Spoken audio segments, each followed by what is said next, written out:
s'agit cette fois de mon bilan lecture, première partie du Greek Mythology Book Challenge 2023, organisé par Kimi Collection, qui avait lieu du 15 septembre au 31 octobre pour cette édition-là.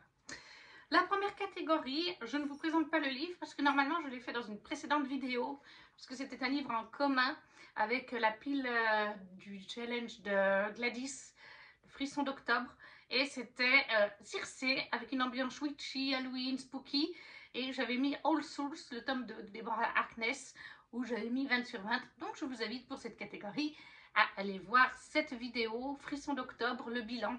Ensuite, j'avais mis Les McCoy, le tome 1 d'Alexiane Thiel en format poche chez Hugo.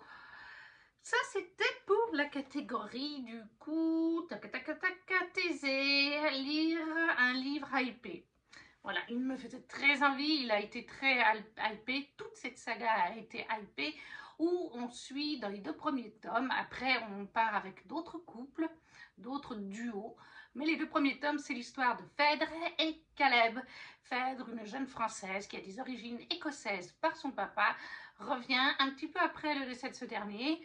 Ça faisait partie des choses qu'elle devait faire après son décès s'il venait à décéder. Et elle fait un voyage, vous savez, un peu ces voyages linguistiques où vous allez dans une famille, où vous trouvez un petit job pour apprendre la langue, etc., la culture. Sauf que très vite, elle va se retrouver impliquée dans les guerres de clans. Elle a fait une petite erreur dans le bar où elle travaille. Elle est allée dans la partie qui ne la concernait pas. Et elle va devenir la pupille de Caleb McCoy, qui est l'ogre, chef d'un clan de guerriers écossais, puisqu'en fait, dans cette histoire, on nous dit que les clans écossais existent toujours, ils se cachent aux yeux du monde, et surtout de l'Angleterre, bien sûr, puisque, pour rappel, après la bataille de Culloden, ils ont perdu leur droit de faire des clans, etc. Là, c'est pas le cas. Ils sont toujours là, et c'est donc impitoyable.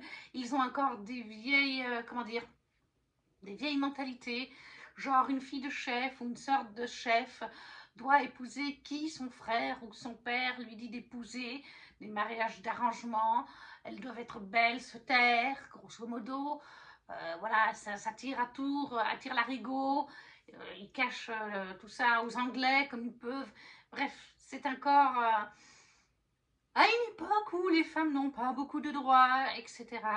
Et Phèdre tombe là-dedans, et pas seulement vis-à-vis de ce qu'elle a fait dans le présent, mais aussi de son passé. Je reste vague, je ne veux pas trop vous en dire parce que c'est très intéressant. Voilà, depuis j'ai fini toute la saga. Et je vous spoil déjà, toute la saga c'est un gros coup de cœur pour moi, c'est un 20 sur 20.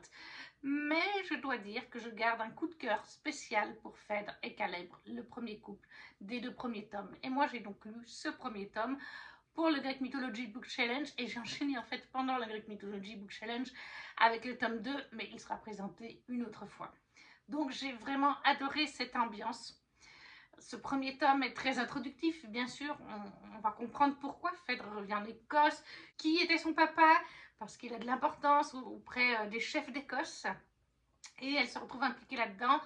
C'est vrai que dans ce premier tome, mais même tout au long de la saga, il y a des côtés très sombres, hein. C'est pas évident, on est au milieu de guerres de clans, c'est le cas de le dire. Il y a des morts, il y a des blessés, il y a des femmes violentées parfois. Alors je ne sais pas, parce que je crois qu'Alexiane Thiel a changé un tout petit quelque chose dans son tome 1. Je sais que ça avait fait parler à la sortie du bouquin, qu'il y avait une scène, je crois, de consentement. C'est vrai qu'il y a une scène un peu limite entre Caleb et elle. Mais je ne sais pas si j'ai déjà la version un peu modifiée et allégée ou pas, parce que même si c'était un peu limite, ça a passé pour moi. Voilà, mais je peux comprendre que ça grince des dents, parce que c'est les mœurs des Écossais. Voilà, ils sont stagnés en 1700 à peu près au niveau de leurs lois, hein. Ils sont très modernes, bien sûr, mais les lois claniques, ça reste très strict. Mais j'ai adoré Phèdre, j'ai adoré sa romance avec Caleb qui commence dans ce tome 1. La fin de ce tome 1, c'est une véritable bombe qui nous tombe sur la tête. Je ne pouvais pas, je disais, non, c'est pas possible, non. On sent que la guerre va continuer à évoluer. Là, c'était des petites guéguerres, mais on sent que ça va prendre de l'ampleur au fil de la saga. Le roman est impacté par certaines révélations, et on a hâte de lire le tome 2. C'est pour ça que je l'ai enchaîné d'ailleurs, tout simplement. J'ai adoré la plume d'Alexiane. C'est vraiment une bonne plume, c'est addictif. Je ne sais plus si les chapitres sont vraiment longs, mais pourtant les bouquins sont assez longs. Hein. Celui-là, il fait un peu plus de 600 pages. Eh bien, ça se dévore. Je crois que je l'ai mangé en 2 jours. Et pareil, peut-être 3. Et pareil pour le tome sur Caleb, j'y suis encore allée plus vite. Le deuxième tome qui est sur Caleb, avec Caleb sur la couverture, je l'ai dévoré encore plus vite. Ça c'est sûr. Celui sur Caleb, ça a été 2 jours. Je l'ai commencé en e-book. Et je l'ai reçu entre deux après, parce que j'avais déjà commandé l'intégrale sur Vinted des 6 tomes. Donc ouais, super plume, super addictive, super fluide. Moi j'ai adoré cette première histoire d'amour, c'est vraiment celle qui a touché mon cœur. J'ai adoré le côté Écosse, guerre de clans. J'adore Outlander, j'adore Braveheart. Donc forcément, je me retrouve là-dedans et j'adore avec cette saga me mettre les musiques de Braveheart en musique d'ambiance parce qu'il en existe. C'est juste pépite. Il y a des moments où tout d'un coup il y a des scènes d'action et la musique de Braveheart, comme par hasard, à ce moment-là, donne un peu plus d'action. Ça rajoute quelque chose à l'histoire. Il y avait d'ailleurs 1 ou 2 allusions à Braveheart ou à Outlander, surtout dans le tome 1, puisqu'elle débarque un peu là-dedans en fait. Non, vraiment, c'est une saga pépite de romance. Moi, j'ai surkiffé ce tome 1. On va vraiment parler de celui-là. Et j'ai donc enchaîné avec le tome 2. Donc, Alexiane Thiel, les McCoy, le tome 1. Et en plus, ça, c'est une saga chouchou de Kimi. Je ne sais pas si elle l'a terminée, mais en tout cas, elle en parle souvent des premiers tomes parce qu'elle les a aussi adorés. En deuxième, je me suis lu Le Chant d'Achille de Madeline Miller, qui est chez Pocket, je crois. Oui, Pocket. Mythologie grecque, le chant d'Achille. On est avec le mythe, la légende d'Achille. Et ça, c'était pour la catégorie Achille, tout simplement. Guerre, combat, se battre pour quelque chose. Tout rentrait. Et ça, j'y ai mis 18 sur 20. J'ai passé un très bon moment et j'ai préféré ce livre-ci à Circé de Madeleine Miller. J'avais mis 17, je crois, à Circé. J'avais déjà beaucoup apprécié. 17 sur 20, ça reste une très bonne lecture. Mais c'était un peu complexe parce que la vie de Circé, ça prenait une très grand pan de mythologie avec beaucoup de personnages, tandis que là on est axé sur Achille et en fait il est très romantisé avec Patrocle. Patrocle, son ami d'enfance. Là c'est vraiment une relation MM à fond quoi. C'est pas juste une amitié, mais de toute façon je crois que même dans le mythe original on est un peu Patrocle et Achille. Voilà, il y a quelque chose entre les deux. Donc là on suit la vie d'Achille mais par le biais de Patrocle. C'est pas, voilà, le point de vue d'Achille, comme je vous disais, c'est du point de vue de Patrocle qui évolue toute sa vie avec Achille. D'abord en tant qu'ami, en vieillissant en tant qu'amant. C'est un livre triste, c'est pour ça que j'ai mis des années à y aller. Il est resté au moins 2 ans dans ma palle, je l'avais reçu dans un swap, il était dans ma wishlist. Mais oui, il n'est pas facile. On sait comment se finit l'histoire d'Achille et de Patrocle. Si vous avez fait la mythologie grecque à l'école, et normalement on l'a fait tous, on le sait, c'est pas un spoil, ils meurent tous les deux. Et donc forcément, c'est le cas ici. Mais c'était très beau, même si c'est très triste, même si ça m'a fait un petit peu venir une larme à l'œil au décès de chacun des 2 héros, ça n'empêche que c'était très beau. Ça nous refait voir toute une partie de la mythologie grecque. Parce que oui, Achille et Patrocle, bon, c'est quand même connu. Hein, mais on a aussi un petit peu l'évolution autour bien de Troie, de la guerre de Troie, comment, pourquoi, plus en détail, plus en profondeur. On va vraiment assister à cette guerre qui a duré des années. On va la voir aussi, Achille, quand il est jeune, plus jeune, on va le voir évoluer, pas forcément toujours très bien sur certains points, comme lui dira Patrocle. Donc ouais, franchement, c'était une bonne lecture. 18 sur 20, c'est une très bonne note. Le livre se lit bien. Comme je vous dis, moi, j'ai trouvé qu'il se lisait mieux que Circé. Moins compliqué à comprendre. Mais je pense que ça vient, comme je disais, du pan de vie qui est moins large que pour Circé, qui prend des siècles et plein de personnages de la mythologie. Là, ça reste basé sur un cercle de personnages. On retrouve, d'ailleurs, je crois qu'on retrouve, à un moment donné, on retrouve un personnage qu'on a aussi dans Percy Jackson, le centaure, dont j'ai zappé le nom. Mais oui, non, moi j'ai beaucoup aimé. Et franchement, bah oui, le côté dramatique, la plume est très bonne, c'est assez addictif quand même. Après, j'arrivais pas forcément à lire, je me rappelle plus si les chapitres sont longs, on va regarder. Non, pas forcément, il y en a, là, ça fait même pas 10 pages. Celui-là, il fait même pas 10 pages. Non, les chapitres ne sont vraiment pas longs. Voilà, parce que comme ça fait 1 an et demi, j'ai quand même un petit blanc.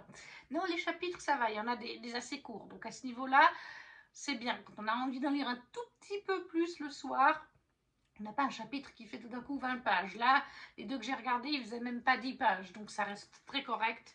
Parce que l'écriture, bon, bah, ça va. Bon, c'est pas écrit hyper gros, mais c'est pas non plus microscopique. Puis il y a quand même un cadre bien autour. Donc non, franchement, ça allait. Moi, j'ai passé un très bon moment. Je conseille vivement si vous aimez la mythologie grecque, si vous avez envie de vous replonger dedans. Après, oui, il est triste. Et ça, de toute façon, il faut le savoir dès qu'on se lance. Parce que ça fait partie de la légende qui est comme ça. Le mythe, la légende. Voilà, Chant d'Achille de Madeleine Miller chez Pocket pour la catégorie Achille. Tout simplement 18 sur 20. Je vais un petit peu plus vite parce que je vais essayer de filmer les 2 parties de la vidéo. Ce qui a 11 livres et j'ai séparé. Bon, il y en a un qui était fait dans l'autre challenge qui sont d'octobre. Et du coup, j'essaie d'en faire 5 ici et 5 dans une autre. Je vais essayer de filmer à la suite. Après, j'ai lu du coup La Société très secrète des sorcières extraordinaires de Sangu Mandana, paru chez Lumen. Regardez comme il est trop mignon, j'adore ce livre. Ici, on est dans la cozy fantasy, un peu cozy, oui, cozy fantasy, c'est-à-dire que c'est un livre doudou au final. Il n'y aura pas forcément de scènes d'action, de violence. Non, on est sur quelque chose d'assez doux. Et là, on suit en fait Mika Moon, qui est une jeune femme. C'est une véritable sorcière, mais dans notre histoire, les sorcières doivent se cacher. Elles n'ont pas le droit, par exemple, d'être en groupe de plusieurs sorcières, de 3 ou 4, etc. Donc si une maman a plusieurs enfants, elles sont divisées, les enfants sont séparés, chacune ailleurs, parce que voilà, il ne faut pas que les sorcières soient découvertes, et quand elles sont en groupe, il y a plus d'incidents magiques. Et Mika fait des vidéos sur YouTube de magie. Elle se fait passer pour une sorcière. Tout le monde dit juste « Ah bah oui, c'est une fausse sorcière. Les sorcières, ça n'existe pas. » Sauf que oui, Mika est bien une sorcière, mais elle utilise cette façon de faire sur Internet, c'est faux. Alors qu'en fait, c'est vrai.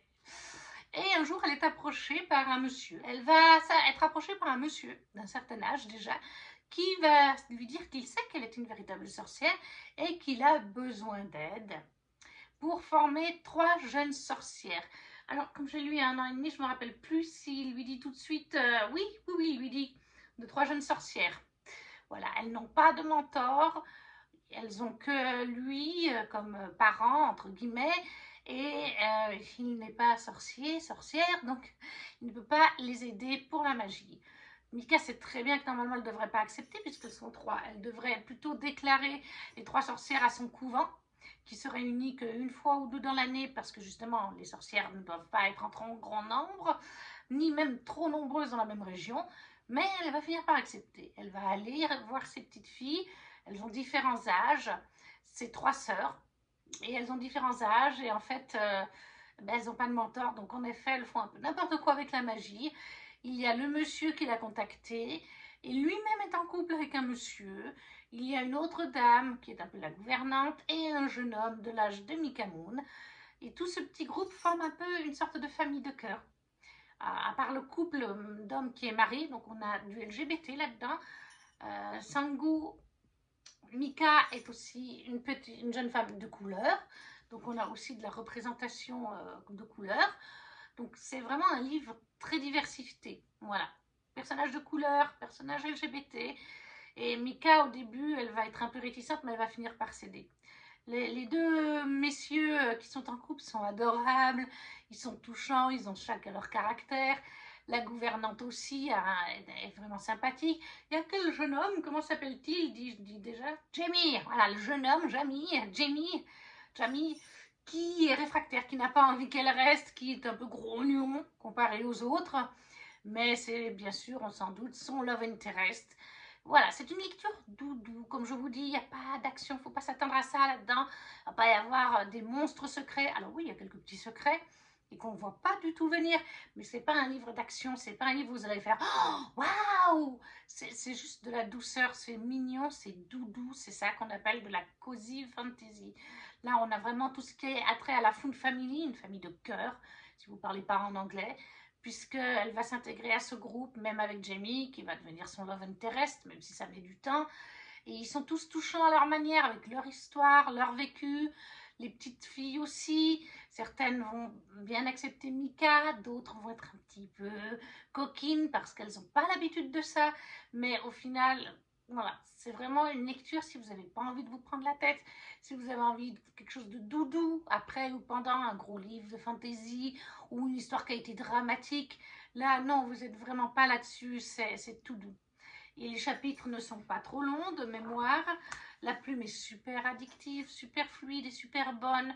Moi, je l'ai adorée. J'espère qu'elle écrira d'autres choses dans ce style parce que c'est franchement un genre de bouquin sur lequel j'ai envie de me pencher un peu plus. Il y en a quelques-uns de Cozy Fantasy comme ça qui sont sortis, donc j'ai envie d'en découvrir plus. Vraiment très agréable. Je vous le conseille. Et puis à la période d'Halloween, ben bien sûr qu'il est parfait. On est avec des sorcières, donc voilà, La Société très secrète des sorcières extraordinaires de Sangu Mandala, paru chez Lumen. Et là, bien sûr, vous imaginez, je lui ai mis 20 sur 20. Et c'était pour la catégorie Dionysos, tester un nouveau genre. Et Young Adult, parce que c'est du Young Adult. Et pour moi, c'était un nouveau genre, la Cozy Fantasy. Après, je me suis lu Enchantment of Raven de Margaret Rogerson, de la très jolie édition reliée chez Big Bang. On va suivre Isabelle qui est une jeune peintre. Et Isabelle a un don dans ses peintures, elle fait beaucoup de portraits. Et dans ses portraits, elle arrive à capter un morceau de l'âme du sujet qu'elle fait, que ce soit un humain ou un faé, et à le mettre en avant. Et des fois, ça va surprendre, surtout chez les faés, et elle commence à avoir une certaine notoriété. Du coup, il y a un faé, Corneille, qui va venir lui demander son autoportrait. Donc, il vient dans le royaume humain. Ils vont faire quelques sessions. Et lorsqu'elle va lui montrer le portrait, une fois qu'il finit, parce qu'il ne peut pas le voir avant, lorsqu'elle a mis ce petit truc en plus dans le portrait, cette touche d'âme qu'elle met dans ses portraits de chaque personnalité, eh bien, il n'est pas content. Il veut l'envoyer devant le tribunal faé dans son royaume parce qu'il n'aime pas ce qu'elle a représenté, ça ne lui va pas. En fait, elle l'a représenté, je crois, avec une touche d'humanité ou quelque chose comme ça. Ce n'était pas censé être le cas. Donc, ils vont voyager dans le royaume faé et c'est des faés qui ne sont pas du tout jolis, tout gentils, comme on a beaucoup vu ces dernières années. Hein. C'est vraiment les faés et la féerie qui sont vraiment mauvais. Hein. Il va lui arriver des choses pas vraiment jolies. Alors ça reste du young adulte, hein, bien sûr, donc c'est pas non plus glauque. Mais il va lui arriver des mésaventures. Il y a des failles qui vont se moquer d'elle, lui faire des mauvaises blagues. Je crois qu'il me semble qu'à un moment donné, elle est intoxiquée alimentairement. Mais on découvre aussi que les failles, ben, ils ont des choses pas super, que leur royaume, c'est pas très joyeux non plus. Genre, je me souviens que quand ils mangent, en fait, ils mettent des charmes sur la nourriture. Ils mettent des charmes dans beaucoup de choses dans leur vie, sur leurs habits, sur la nourriture. Parce qu'en fait, quand on enlève les charmes, les habits sont pas beaux. La nourriture, c'est vraiment pas ce qu'il y a dans les plats, c'est tout autre chose qui n'est presque pas mangeable. Voilà, c'est ce genre de créature qui doit enjoliver les choses parce que leur quotidien est un peu noir, sombre, on va dire ça comme ça. Mais malgré tout, eh bien, il va y avoir une romance qui se développe entre Corneille et Isabelle. Et ils vont aussi découvrir certaines choses sur les royaumes faé. Il y a des révélations sur la fin qu'on ne voit pas forcément venir. Non, je ne les avais pas vu venir non plus. J'ai été assez surprise. Alors, il est assez court. Voilà, et je crois que c'est un des premiers livres que Margaret Rogerson a écrit. Et chez nous, il est sorti bien plus tard. Mais je sais qu'elle l'a écrit avant Sorcery of Thorns, par exemple. Et ça se ressent un petit peu. Il est peut-être moins travaillé que Sorcery of Thorns, déjà parce qu'il est moins épais. Donc l'histoire va forcément plus vite. Et on sent que la plume a donc évolué pour être meilleure plus tard dans ses autres romans. Là, c'est différent. Mais moi, j'ai quand même passé un bon moment. J'ai mis 18, c'est ça, hein? Non, 17. J'ai mis 17, voilà. Parce que je crois que Sorcery, j'avais mis 19. Et il me semble que j'ai mis genre 18 pour son autre livre, là, avec les morts, les revenants. Donc, du coup, ouais, j'ai essayé de situer dans tout ce que j'ai lu d'elle. Et c'est vrai que c'est un petit peu en dessous du restant. Mais ça se comprend si ça a été écrit il y a quelques années. La plume s'est perfectionnée entre deux. Mais ça se lit vite, hein, c'est chez Big Bang, donc c'est du young adulte. Les chapitres ne sont pas trop longs.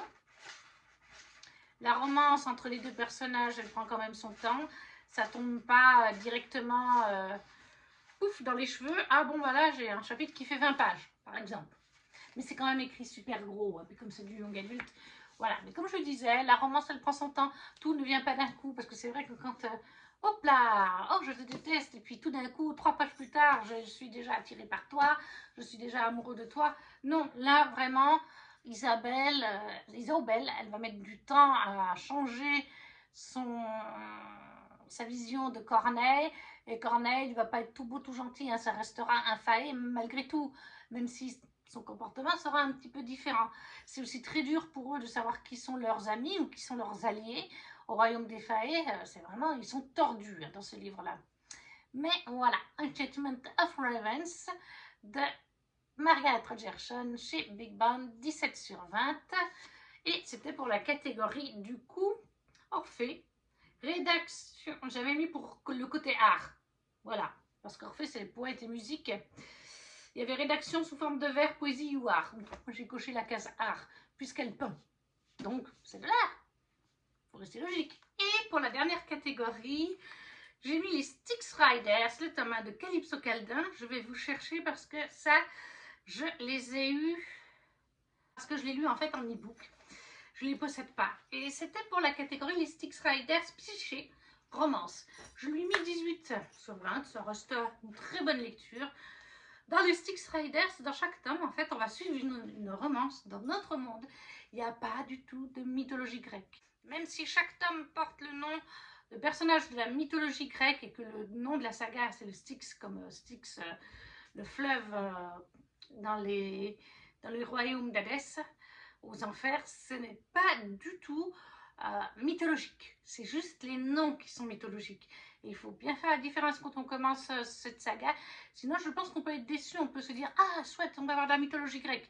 Non, on n'a que des références. Il n'y a pas de magie, il n'y a rien de tout ça. C'est vraiment juste de la romance pure et dure. Et en fait, dans les Styx Riders, on va suivre la romance dans chaque tome entre deux personnages d'un groupe de bikers, en fait, qui s'appelle les Styx Riders.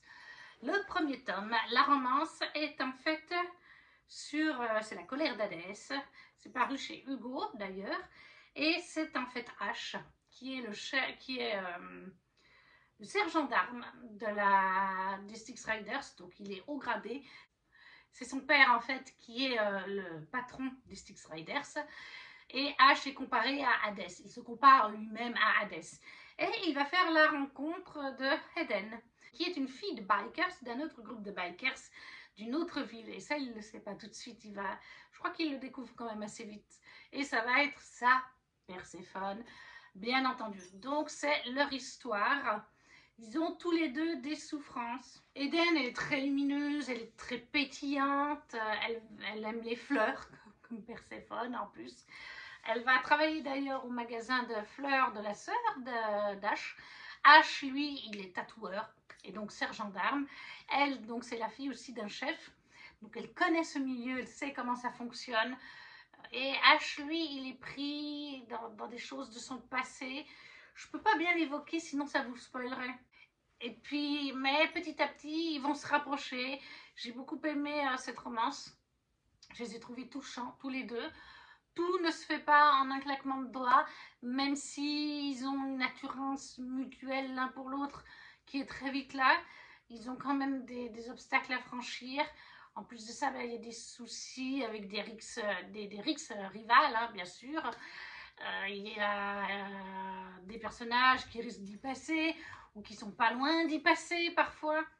Donc, moi, j'ai trouvé cette petite romance très sympathique.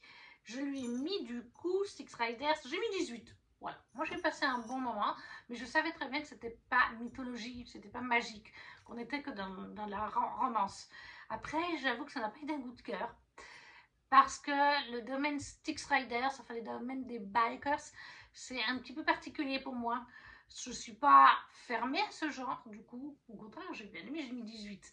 Mais il me manquait quelque chose, c'est peut-être ce côté, comme je vous dis, bikers, qui fait que je n'ai pas pu avoir de coup de cœur, parce qu'on est dans un milieu qui est impitoyable. On va torturer des personnes, il y a des personnages qui peuvent mourir, être grièvement blessés, comme je vous disais. Ash est en souffrance pour des choses de son passé. Eden, elle aussi, elle a quelques petites souffrances quand même si elle reste très pétillante et qu'elle aide beaucoup Ash à prendre sur lui, parce qu'il est plein de rage en plus, hein, Ash. Mais c'est vrai que ce milieu de bikers, c'est très particulier. C'est une romance, je pense, qui ne plaira peut-être pas à tout le monde aussi à cause de ça. Moi, ça m'embarque quand même, mais c'est pas... Voilà, je préfère d'autres romances que vous verrez dans la suite de la vidéo, qui sont un peu plus mon genre, on va dire. Mais ça reste un bon moment. La plume est addictive, elle est super fluide et très agréable. On ressent bien les émotions des personnages, je trouve qu'elles sont bien retranscrites.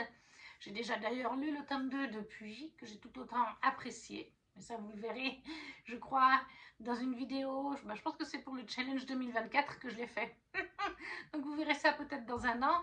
Mais pour dire que j'ai un petit peu continué cette saga et que c'est toujours aussi plaisant. Ça se lit vite, c'est de la romance. En général, les romances, et tout particulièrement chez Hugo, je trouve qu'elles se lisent vite. Si vous lisez qu'un livre, moi j'en lis plusieurs. Donc c'est pour ça que je mets quelques jours à les lire. Mais je pense que pour quelqu'un qui ne lit qu'un ou deux livres à la fois, c'est le genre de bouquin, en une journée ou deux maximum, vous pouvez l'avoir mangé parce que vraiment on est plongé dedans. C'est addictif, c'est fluide et très bien écrit. Et donc du coup, le temps passe à toute vitesse, tout simplement. Moi, je trouve pas de défaut à cette histoire. Voilà, c'est juste que je mets 18 parce que le côté bikers me fait un petit peu moins accrocher. Et puis bon, bah, H, il est quand même assez sombre aussi, hein. Donc c'est pour ça. Mais sinon, c'est resté une super lecture que j'ai trouvée très agréable et que je recommande vivement si vous avez envie de changer un peu des romances classiques qu'on voit partout, toutes joyeuses, toutes jolies. Donc Styx Riders, le tome 1 de Calypso Caldin chez Hugo, 18 sur 20 pour la catégorie qui était donc le psyché romance. Et en plus, c'est une saga que Kimi a lue et qu'elle a bien aimée, ou qu'elle est en cours de lecture, mais que je sais qu'elle a bien apprécié aussi. Et voilà, du coup, on a terminé cette première partie de vidéo avec 5 romans, le 5e en e-book. N'hésitez pas à me laisser un commentaire en me disant si vous avez lu certains de ces livres, s'ils vous font envie. Si vous ne savez pas quoi mettre, vous connaissez la chanson, un petit emoji, un petit pouce pour soutenir aussi la chaîne, à partager si le cœur vous en dit. Et nous, on se retrouve très vite pour une prochaine vidéo. Ciao, ciao!